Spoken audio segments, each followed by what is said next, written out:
సంక్షిప్త Bhagavad Gita rapid fire 8. నేను శరీరం కాదు అని ఎందుకు అనాలి? శరీరం కూడా అనుభవించబడే వస్తువు మాత్రమే కాబట్టి, అంటే ఆబ్జెక్ట్ మాత్రమే కాబట్టి. సుషుప్తిలో ఏది మేల్కొని ఉంటుంది? మనస్సు, శరీరం, ఇంద్రియాలు పడుకుని ఉంటాయి. కేవలం చైతన్యం మాత్రమే మిగిలి ఉంటుంది, అంటే నేను మాత్రమే మిగిలి ఉంటాను. ఆత్మకు ఉన్న ప్రధాన లక్షణాలు ఏమిటి? నిత్యం, సర్వవ్యాపకం, అచలం, నిర్గుణం. ఆత్మను అకర్త అని ఎందుకంటారు?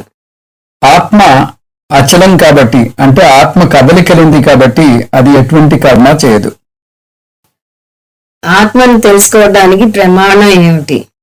ఆత్మ స్వయం ప్రకాశం, దానికి వేరే ప్రమాణం అవసరం లేదు, అది అప్రమేయం. జ్ఞాని దృష్టిలో శరీరం అంటే ఏమిటి?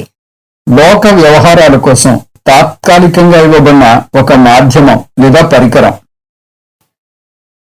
ఆత్మకు శరీరానికి ఉన్న సంబంధాన్ని దేనితో పోల్చవచ్చు? చేతికి కాంతికి ఉన్న సంబంధం వంటిది. చేయి లేకపోయినా కాంతి ఉంటుంది.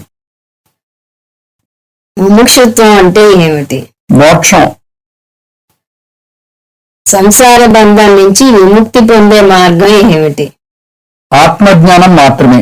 ఆత్మజ్ఞానం వల్లనే సంసార బంధం నుంచి విముక్తి పొందగలం.